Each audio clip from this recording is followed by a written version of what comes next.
안녕하세요. 저는 출판사를 다니고 있는 30대 중반의 여자입니다.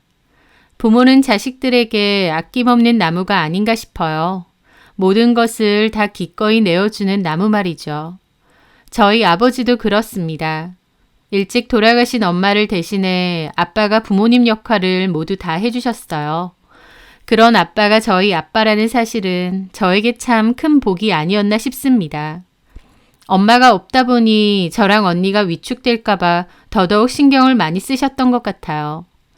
주변에선 아빠 보고 재혼은 안 하냐, 애들한테 엄마를 만들어줘라 라는 말도 많았던 것 같지만 저희 아빠는 저희만 보고 사셨죠. 아빠는 큰아버지와 함께 특수 유리를 주문 제작하는 공장을 운영하셨습니다. 공장 규모는 크지 않았지만 큰 기복 없이 잘 되던 곳이었어요. 저희 집은 부유한 편까진 아니었지만 그래도 하고 싶은 건 다 하면서 크게 어려움 없이 살아왔던 것 같습니다. 아빠는 저희가 해보고 싶어 하는 건 거의 다 시켜주셨어요.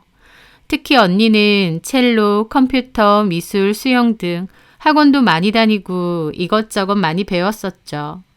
엄마가 안 계시다 보니 그런 걸로는 기죽지 말라고 더 저희한테 신경을 쓰셨던 것 같습니다.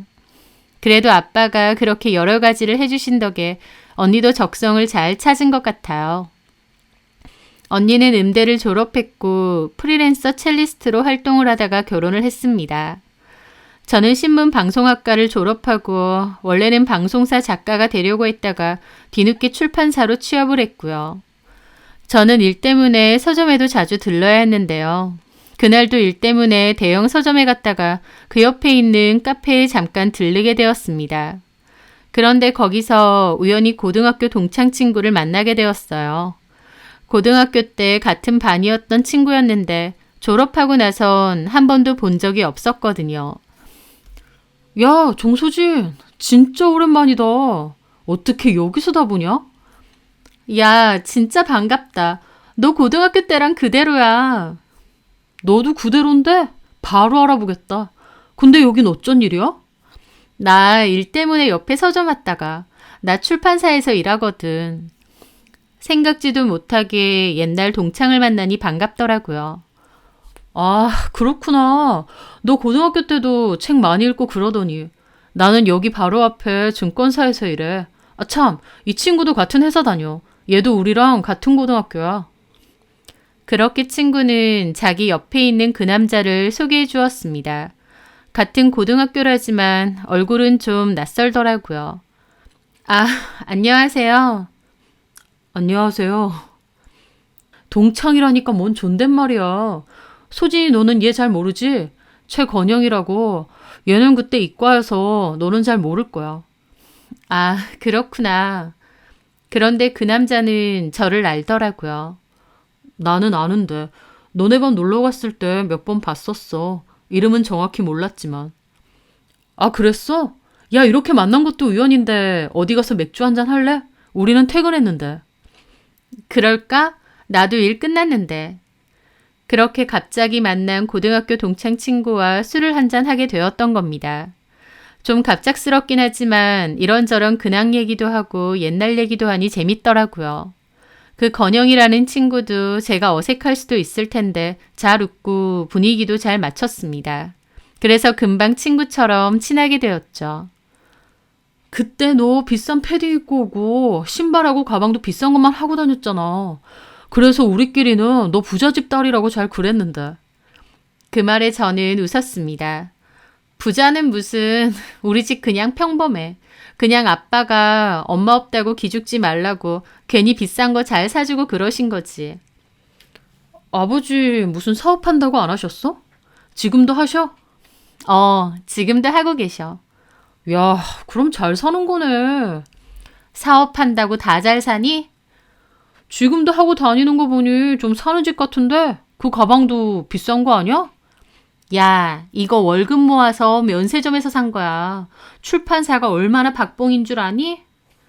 그러면서 재밌게 웃고 술자리를 가졌고 서로의 연락처도 주고받았습니다. 그 후에도 서로 안부 문자도 주고받고 한 번씩 보기로 했었죠. 그런데 하루는 친구가 아니라 건영이에게서 연락이 왔더라고요. 물론 술자리에서 다 같이 친구하기로 했지만 따로 연락이 온 건 처음이었습니다. 굿모닝. 밥 먹었어? 나 오늘 외근을 좀 나가야 해서 너네 출판사 근처로 갈 건데 시간 되면 같이 점심이나 먹을래? 그래서 저도 알겠다고 하고 건영이를 만나게 되었습니다. 수더분하고 착한 성격 같아서 같이 있으면 편하고 재밌더라고요. 그 뒤로도 건영이와는 몇 번 더 만나서 밥도 먹고 술도 한 잔씩 했는데 그 동창 친구가 전화와서 그러더라고요. 건영이랑 잘해보라고. 건영이가 저를 많이 좋아한다면서 너네 잘 어울린다고 하더라고요. 저는 그냥 친구가 됐으니 연락을 자주 한다고 생각했는데 건영이가 저를 좋아한다는 겁니다. 처음에는 그게 좀 부담스럽기도 했는데 저도 어차피 만나는 남자친구도 없었고 또 건영이도 괜찮은 남자 같았어요. 그래서 열린 마음으로 만나게 되었고 또 사귀게 되었죠. 저희는 4년 정도 결혼을 전제로 만남을 가졌습니다. 그런데 그러던 와중에 저희 집에는 문제가 생겼습니다. 바로 아빠와 큰아버지가 하시던 사업에 큰 작은 문제가 생겼던 겁니다. 아빠가 하시는 일이다 보니 자세한 내용까진 모르지만 꽤나 큰 문제였던 것 같았고 그 일로 아빠도 큰아버지도 고생을 많이 하셨어요. 처음에는 다 잘 해결될 거라고 하셨는데 갈수록 상황이 악화가 된 건지 결국 1년도 안 돼서 공장은 문을 닫을 지경이 되었습니다. 평생 일해오신 곳이다 보니 아빠나 큰아버지나 공장을 지켜보려 마지막까지 노력을 다 하셨지만 결론적으로 공장은 폐업까지 해야 했습니다. 그 일로 아빠도 상실감이 크셨고 꽤나 힘들어 하셨죠. 나중에 큰아빠는 여기서의 생활은 정리하고 시골로 내려가신다고 했습니다. 할아버지가 돌아가시면서 큰아빠와 저희 아빠에게 시골 땅을 반반 넘겨주고 가셨는데요. 농지였고 두 분 다 임대를 내주셨거든요. 큰아버지는 귀농 교육받고 내려가서 본격적으로 농사를 지으신다고 했고 아빠는 여기나마 어떻게든 다시 사업을 일으켜 보겠다고 하셨죠. 그렇게 아빠는 혼자 남아서 어떻게든 해보시려고 노력했으나 결국 그나마 있던 돈까지 다 날리고 잘 안 됐습니다. 아빠는 그맘때 스트레스가 너무 심했고 건강도 굉장히 안 좋아지셨습니다. 저도 언니도 그런 아빠가 너무 걱정되더라고요. 그러다 결국 아빠도 큰아버지를 따라 시골로 내려가시기로 했습니다. 저도 아빠에게 여기 일은 다 내려두고 시골 가서 편하게 잘 지내시라고 했죠. 그 모든 일은 불과 4년 만에 일어난 일이었습니다. 아빠는 저한테 한 번씩 어쩌다가 일이 이렇게 됐는지 모르겠다는 한탄을 잘 하셨는데 옆에서 지켜보는 저도 같은 생각이었어요.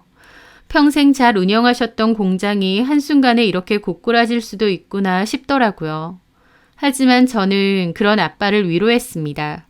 언니도 결혼을 했고 나도 내 직장 다니면서 내 앞가름 하지 않느냐. 우리 때문에 평생 고생하시면서 일하셨는데 이제 우리 걱정은 말고 큰아빠랑 내려가셔서 편하게 지내셔라 라고요. 제 말에 아빠도 조금은 홀가분하게 정리를 하고 내려가셨죠. 다만 회사 운영이 어려웠을 때의 여파로 빚이 좀 있으셔서 저희가 원래 살던 집은 싹 팔아서 빚 정리를 했었습니다. 저는 직장 근처에 작은 오피스텔 하나를 구해서 혼자 살았고요. 저희 집이 이렇게 된 건 저와 가장 가까이 있던 남친도 잘 알고 있었습니다. 저를 걱정하고 위로해주고 그랬으니까요. 그때 저도 남자친구에게 의지를 많이 했었죠. 그러다가 본격적인 결혼 이야기도 오가게 되었습니다. 결혼하는 데 있어서 예비 시부모님은 저희에게 1억을 해주실 수 있다고 했어요. 남자친구가 그때까지 모은 돈은 4천만 원 정도 되었기에 남친 쪽에서는 총 1억 4천 정도를 해올 수 있었던 거죠. 반면 저는 제가 모은 돈이 5천만 원 정도 되었는데 저희 집에서는 따로 해주실 수 있는 돈이 없었습니다.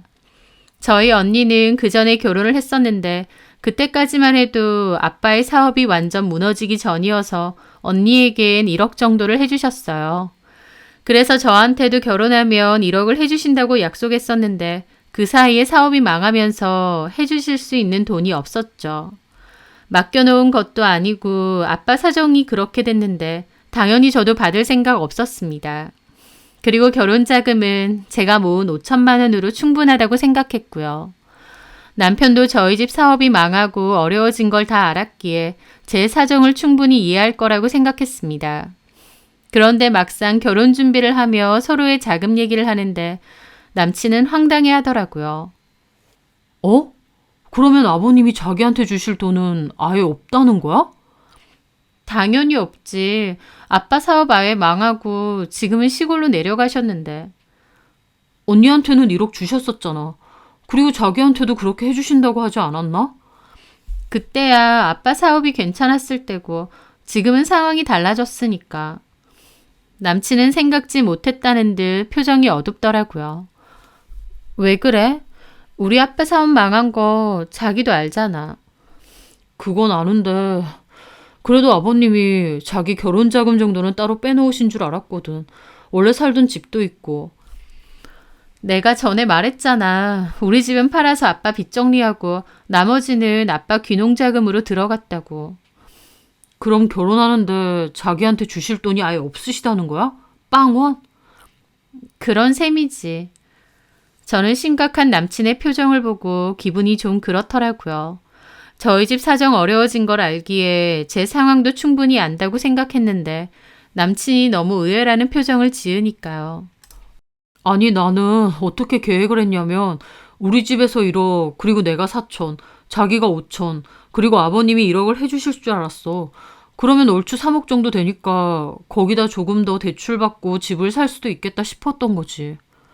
저희 아빠가 예전에 언니 결혼할 때 저한테도 똑같이 1억을 주신다고는 했었지만 상황이 달라졌기 때문에 없던 일이나 마찬가지라고 생각했는데 남친 생각은 다르더라고요. 아빠가 제 결혼 자금은 따로 빼놨을 거라 생각했던 겁니다.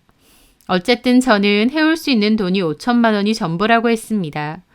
남친도 알겠다며 자기 부모님하고 다시 얘기해 보겠다고 하더라고요. 남친이 착잡해하니 저도 마음이 좀 불편했습니다.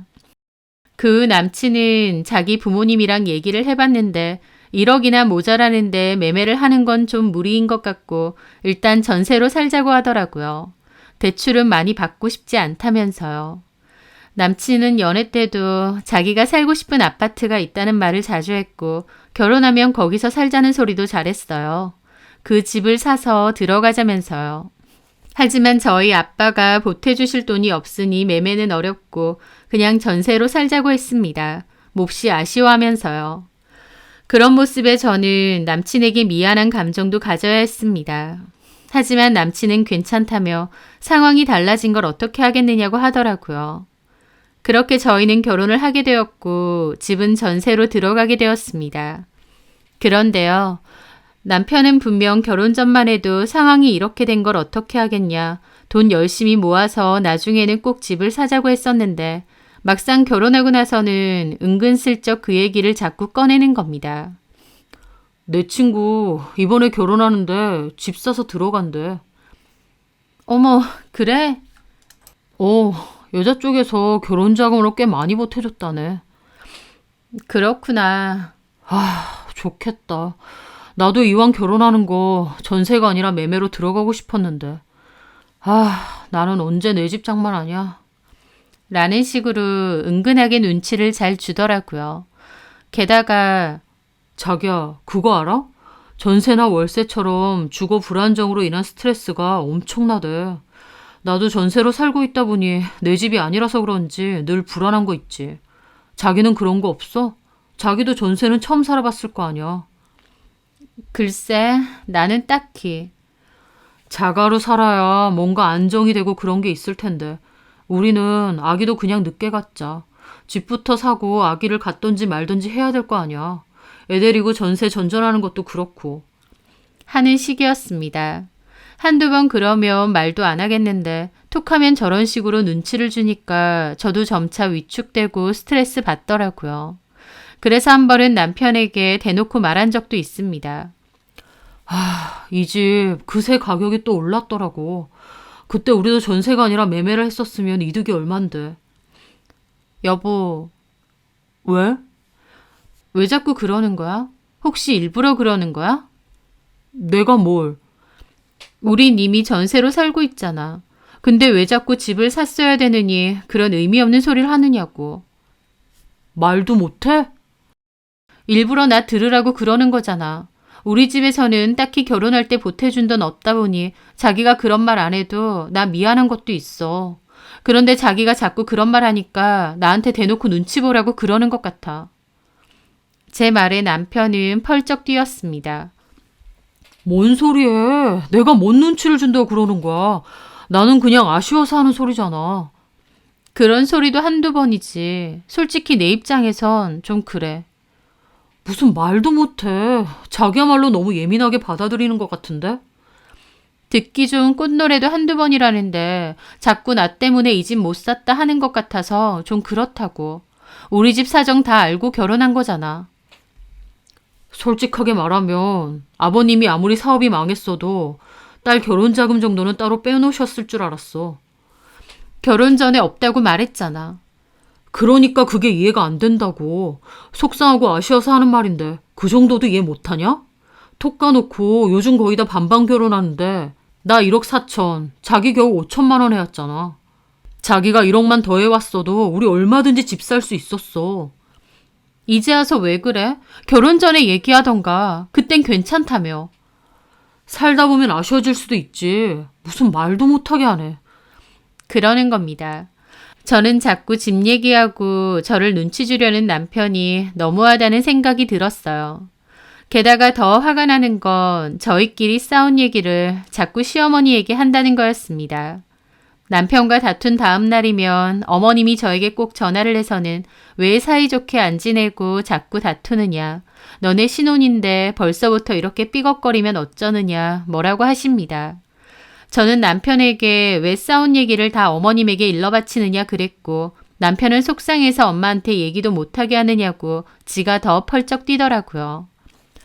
4년 연애하면서도 남편이 저렇게 유치하고 속 좁고 마마보이 기질까지 있는지는 몰랐는데 결혼하고 같이 살아보니 그 진짜 성격이 단박에 나오더라고요.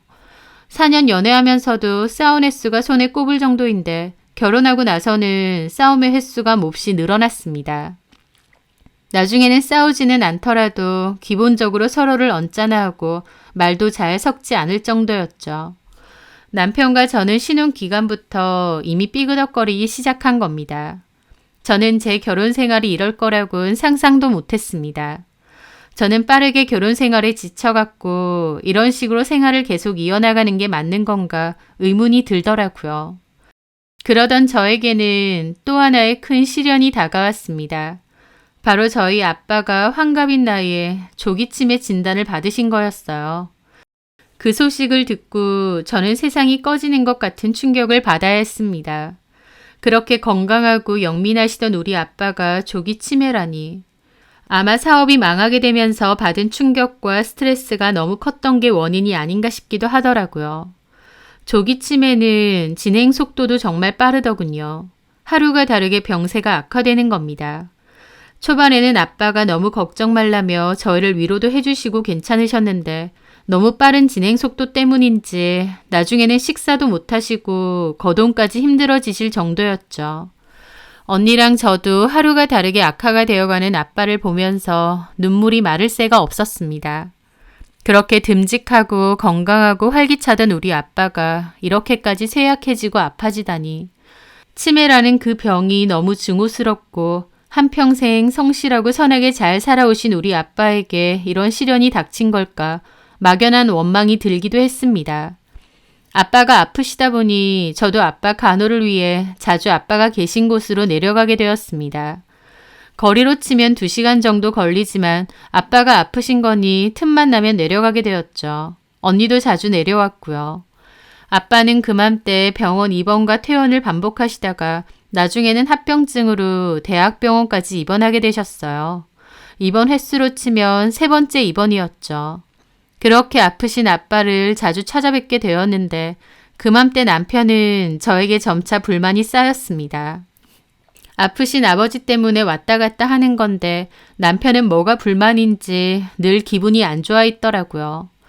그러던 어느 날 저녁에 갑자기 병원에서 전화가 왔습니다. 아빠가 위독하시니 빨리 병원으로 오라고 하신 거죠. 갑자기 기도가 막혀 숨을 못 쉰다고 하셨고 심폐소생술로 심장은 뛰게 했지만 심장이 안 뛴 시간이 좀 오래돼서 뇌 손상이 컸다고 했습니다. 그래서 아빠는 의식이 없는 상태였어요. 저는 정말 울고 불고 제정신이 아닌 상태로 아빠가 계신 병원으로 가게 되었습니다.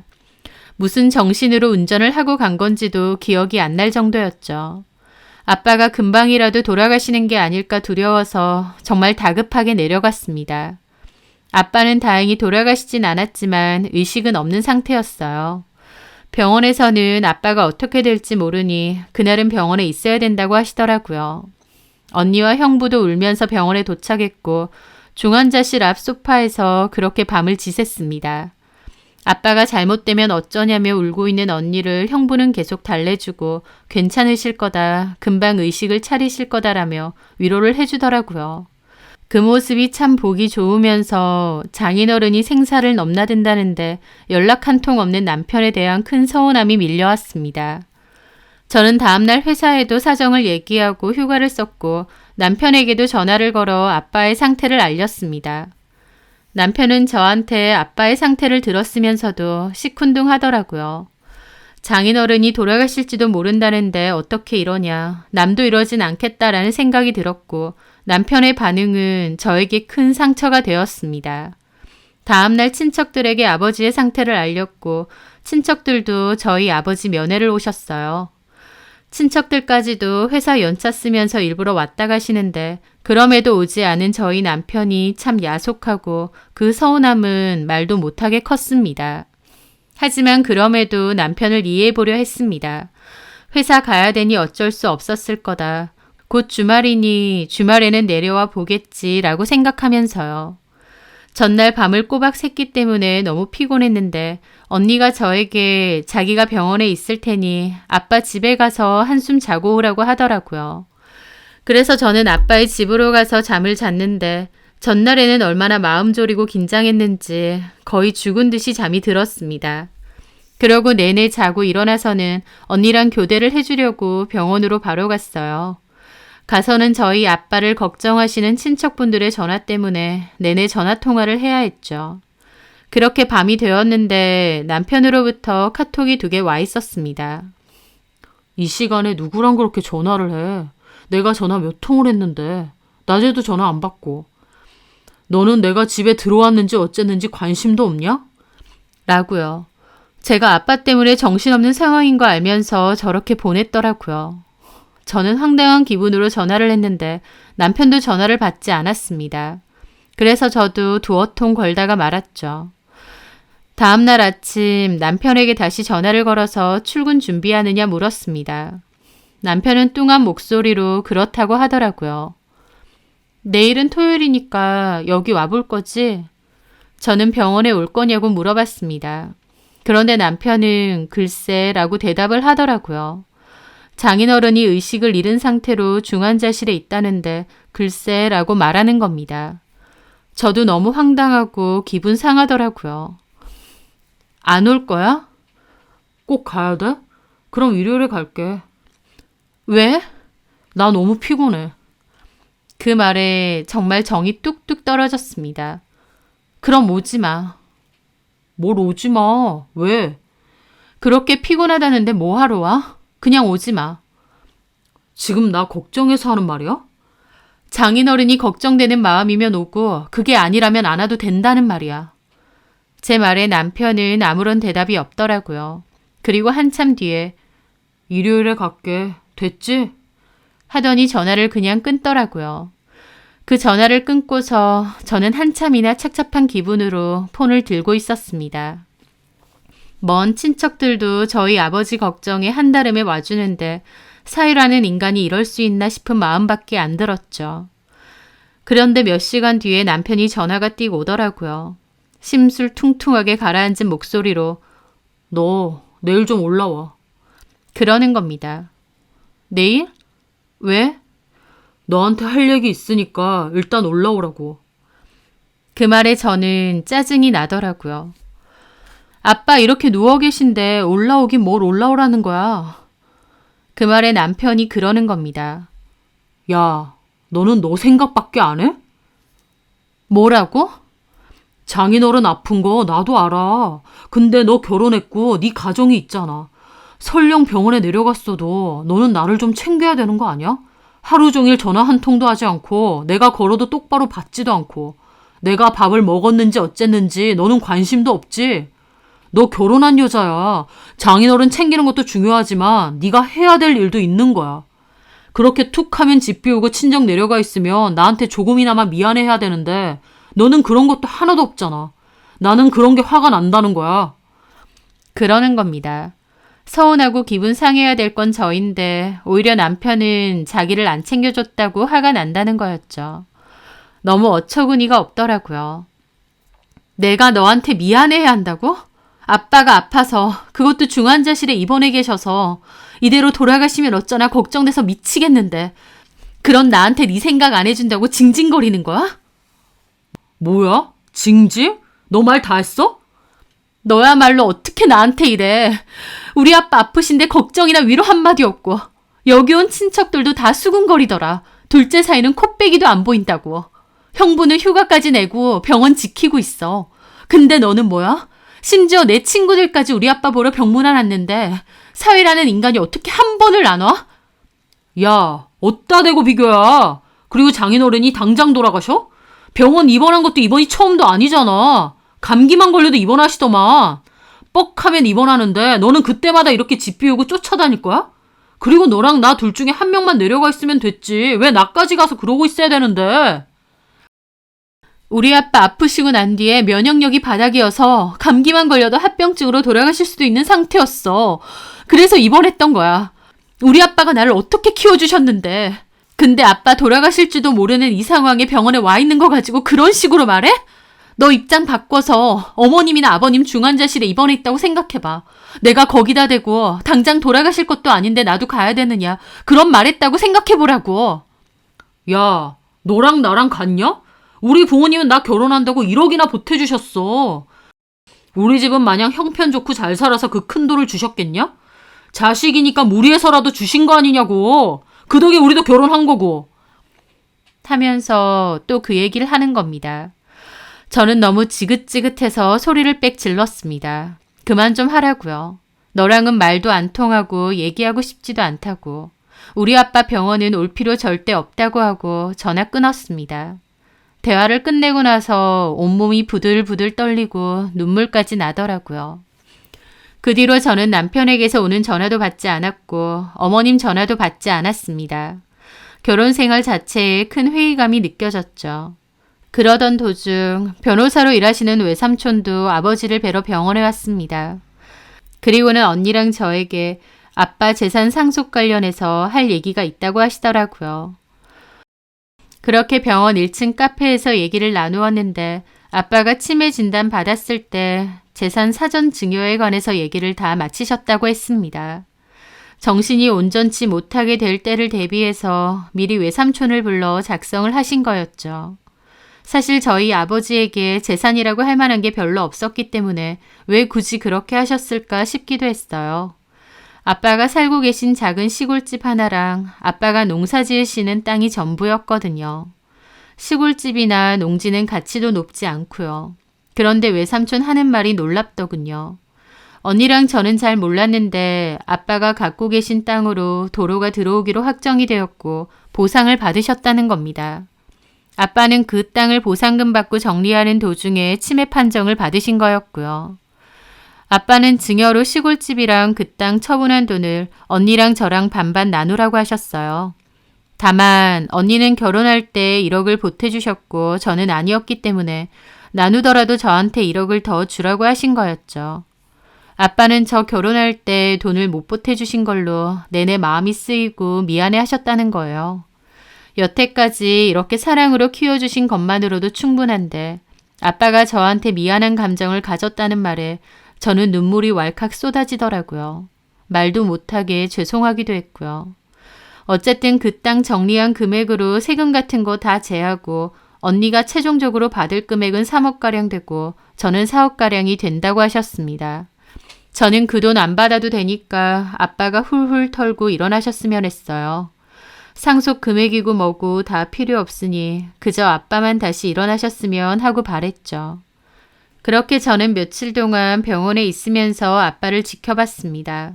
아빠와 함께 살았으면서도 아빠의 얼굴을 그렇게 오랫동안 본 건 처음이었던 것 같아요. 어느새 깊어진 주름, 치매를 겪으면서 급격히 몸도 마르기 시작하셨는데 파리하게 누워있는 아빠의 얼굴만 봐도 눈물이 나더라고요. 그렇게 저는 회사 휴가 기간 동안 내내 병원에 있다가 휴가 기간이 끝나서 집에 올라가기로 했습니다. 남편에게 오늘 집에 간다고 톡 하나 남기고요. 그런데요, 막상 집에 도착해보니 황당 그 자체였습니다. 제 짐을 대강 담은 캐리어가 현관문 밖에 덜렁 나와 있었거든요. 그 캐리어를 보는데 너무 어이가 없어서 웃음까지 나더라고요. 비밀번호를 눌렀는데 비밀번호도 바꾼 모양이었습니다. 작정하고 저를 그냥 쫓아낸 것이었죠. 생사를 오가는 친정아버지 병원에 있다 온 아내의 짐을 이렇게 내놓은 것이었습니다. 내가 이런 일을 다 겪는구나. 기가 막히더군요. 황당해서 초인종을 눌렀는데 남편이 아니라 어머님 목소리가 들렸습니다. 왜? 어머님이 여기 왜 계세요? 내가 내 아들 집에 와 있는 게 왜? 지금 이게 뭐예요? 왜 캐리어가 밖에 있나요? 보면 모르니? 일단 들어가서 얘기할 테니 문 좀 열어주세요. 그 남편이 저를 흘겨보며 문을 획 열더라고요. 저는 기막힌 심정을 뒤로하고 일단 안으로 들어갔습니다. 제가 자리에 앉기도 전에 어머님이 그러더군요. 너 그런 식으로 할 것 같으면 그냥 친정 가서 너네 아버지 돌보면서 살아! 어머님도 참 너무하시네요. 저희 아빠 지금 중환자실에 계세요. 그래서 너네 아버지가 당장 돌아가시기라도 했니? 아니잖아! 뭐라고요? 참 그 엄마의 그 아들이라더니 사돈이 사경을 헤매는데 괜찮으시냐 말 한마디 없이 저딴 식으로 말하더군요. 저는 어머님한테 말할 것도 없다 싶었습니다. 입 다물고 있는 남편 얼굴이 그렇게 꼴보기 싫을 수가 없더라고요. 그래서 내 짐 싸서 내놨어? 그래. 누구 맘대로? 여기 내 집이야. 기억 안 나? 네 돈으로 혼수했잖아. 혼수는 나중에 알아서 들고 가던지. 그놈의 집. 진짜 지겹다. 이럴 거면 애초에 결혼은 왜 했니? 내가 결혼 전부터 우리 집에서도 돈 보태줄 수 있다고 속인 것도 아니고 다 알고 한 결혼이면서 결혼 생활 내내 사람 피를 말리더니 끝까지 이런 식으로 나와? 나는 네가 이렇게 뻔뻔할 줄 몰랐다. 최소한 우리 부모님이 이렇게 보태줬으면 나한테도 잘하고 우리 집에도 잘할 줄 알았지. 내가 못한 게 뭔데?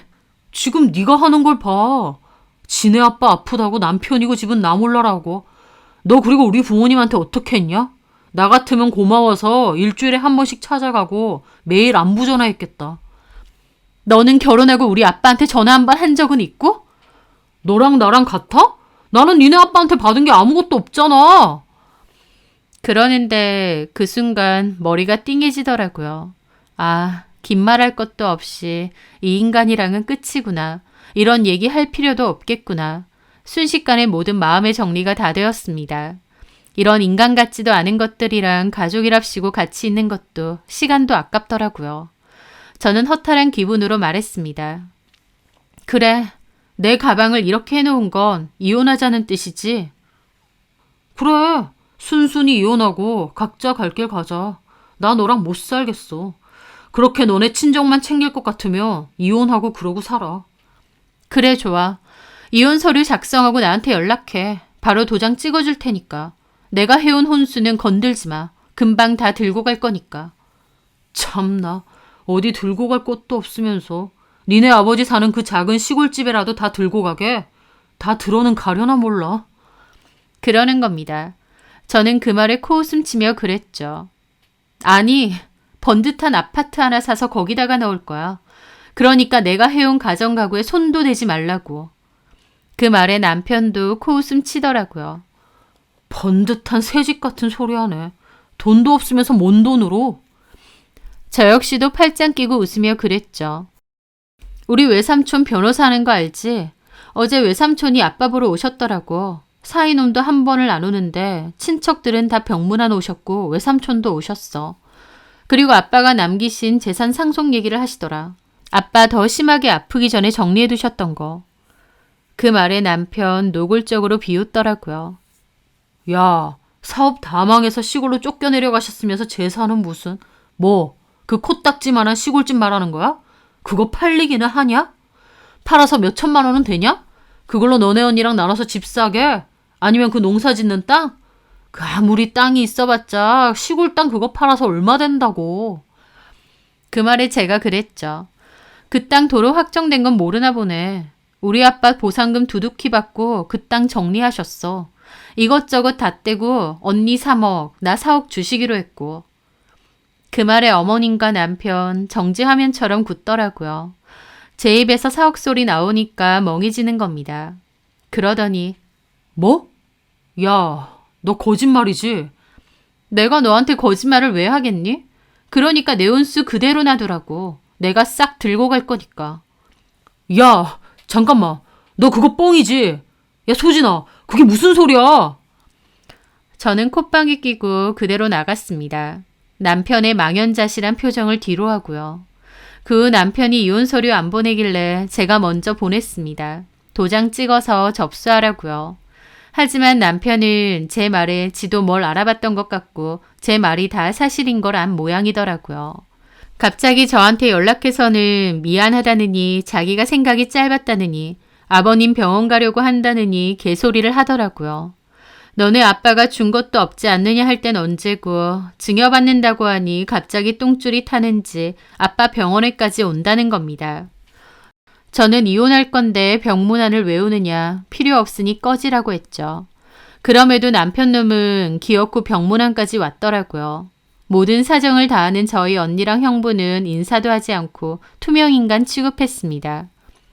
이혼 서류 갖고 왔어? 저기, 소진아, 우리 얘기 좀 하자. 아무리 그래도 이혼이 쉬운 것도 아니고. 그 쉽지 않은 걸 네가 쉽게 해주더라고. 내 짐 싸서 현관문 밖에 내놓을 땐 언제고 이제 와서 이혼이 쉽지 않아졌어? 자기야, 미안해. 내가 생각이 짧았다. 아버님한테도 너무 죄송해. 아버님은 끝까지 우리 생각해 주셨는데. 내가 생각해도 내가 너무 한심하고 바보 같은 거 있지. 아버님 저렇게 누워 계신 거 보니 나도 너무 마음이 안 좋고 참 내가 잘못했다는 생각이 드네. 내가 진짜 어리석었어. 저는 남편의 개소리를 대꾸 없이 듣고 있었습니다. 그리고 한마디 했죠. 이혼 서류 안 들고 왔으면 돌아가. 너랑 한마디도 더 섞고 싶지 않으니까. 소진아. 너 지금 이러는 게 더 속보여. 돈 한 푼 안 보태준 장인 병원에 내가 왜 가냐고 할 땐 언제고. 돈 얘기 나오니까 득달같이 찾아와? 나 참. 이혼 서류 보내. 이혼 서류 안 보내면 나는 바로 우리 외삼촌한테 말해서 이혼 소송 시작할 거니까. 괜히 변호사비 날리고 싶지 않으면 그냥 깔끔하게 협의 이혼 하자고.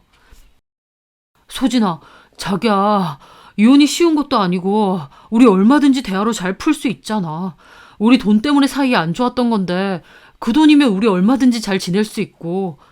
아니, 내가 여기서 너랑 이혼 안 하고 덮으면 그건 우리 아빠한테 죄 짓는 거야. 우리 집에서 결혼 자금 그거 좀 안 보탰다고 네가 나한테 어떻게 하고 우리 아빠한테 어떻게 했는데. 그런데도 내가 너랑 결혼 생활을 이어가면 나야말로 등신 인증이지. 나는 네 밑바닥 다 봤고 네 본심 다 봤어. 너랑 계속 살 생각이 개미 눈곱만큼도 없거든. 그러니까 헛수고 그만하고 이혼 서류나 똑바로 작성해서 연락해. 남편이 그럼에도 저한테 매달리자 저희 언니랑 형부도 쫓아와서 경고했습니다. 헛소리 말고 가라고요. 장인어른 아프든 말든 한번 와보지도 않고 왜 자기 안 챙겨주냐며 헛소리하던 인간이 이제 와서 돈 생각하니까 아쉽냐면서요. 언니와 형부에게까지 모욕을 듣고 남편은 결국 자리를 떴습니다. 남편은 그 후에도 협의이혼에 응하지 않아서 제가 결국 외삼촌을 통해서 이혼 소송과 위자료 소송까지 걸었어요. 남편은 뒤늦게 협의이혼으로 하겠다고 했지만 저는 필요 없다고 위자료도 물라고 했죠. 남편은 제가 친정만 챙기느라 가정에 소홀했다는 말도 안 되는 주장을 했고 저는 남편이 그동안 결혼 자금 덜 냈다고 모욕 준 거, 눈치 준 거, 그리고 아버지 병문안도 한 번도 안 와보면서 저희 아버지 욕한 것까지 증거란 증거는 싹 모아서 제출했습니다. 혼인 기간이 짧아 위자료가 많지는 않았지만 어쨌든 남편이 유책으로 이혼도 성립되고 소정의 위자료도 받게 되었죠. 이혼 소송은 제 승소로 끝이 났으나 이혼 소송 과정에서 저희 아빠는 결국 돌아가시게 되었습니다. 한평생 저와 언니를 위해서 살아오신 아빠가 그렇게 돌아가시자 저도 감당하기 힘든 슬픔이 찾아오더라고요. 아빠에게 끝까지 잘못한 것 같아 죄송하기도 했고요. 하지만 이럴수록 더 꿋꿋하게 살아야 된다. 그게 아빠가 원하시는 거다라는 언니의 말에 저도 악착같이 일어났습니다. 사전 증여를 받았기에 그 돈으로 보란듯이 아파트 매매도 했습니다. 그리고 남편네 집에서 재혼수 싹 빼서 새 집에 넣었어요. 동창 친구에게 전해 들으니 남편도 당연히 그 소식 들었고 제가 아파트 매매해서 들어갔다는 소리에 땅을 치고 후회했다고 하더라고요. 그렇게 집 사서 들어가고 싶다 노래를 했던 인간인데 결국 이렇게 됐으니까요. 그런데 후회하면서 한다는 소리가 장인어른이 결혼하고 2년도 안 돼서 돌아가실 줄 알았으면 잘할 걸 그랬다는 겁니다. 그 얘기를 듣는데 정말 끝까지 인간성 바닥인 인간 쓰레기구나, 잘 헤어졌구나 싶었어요. 그 말에 친구 역시 정 떨어져서 거리 두고 지낸다고 하더라고요. 저는 이혼 후 그 집에서 혼자 지내며 이따금씩 아빠를 안치해둔 납골당에 갑니다. 그곳에서라도 아빠를 만나고 싶어서 자주 가게 되는 것 같아요. 가면 마치 아빠가 반겨주시는 것처럼 따뜻한 기분도 들고요. 한평생 저랑 언니를 위해 최선을 다해 사셨는데 이렇게 돌아가신 게 생각할수록 마음이 아픕니다. 하지만 마지막까지 자식들을 걱정하고 염려하신 아버지를 생각해서라도 밝고 행복하게 살아가려고 해요. 제가 행복하게 사는 것이 돌아가신 아버지가 바란 일일 테니까요. 남편이 그 비열한 본성을 일찌감치 드러내줘서 아빠가 남기신 유산을 같이 누리지 않은 게 참 다행이기도 합니다. 아빠를 늘 제 마음속에 품고 씩씩하게 잘 살아가려 해요. 제 사연 들어주셔서 감사합니다.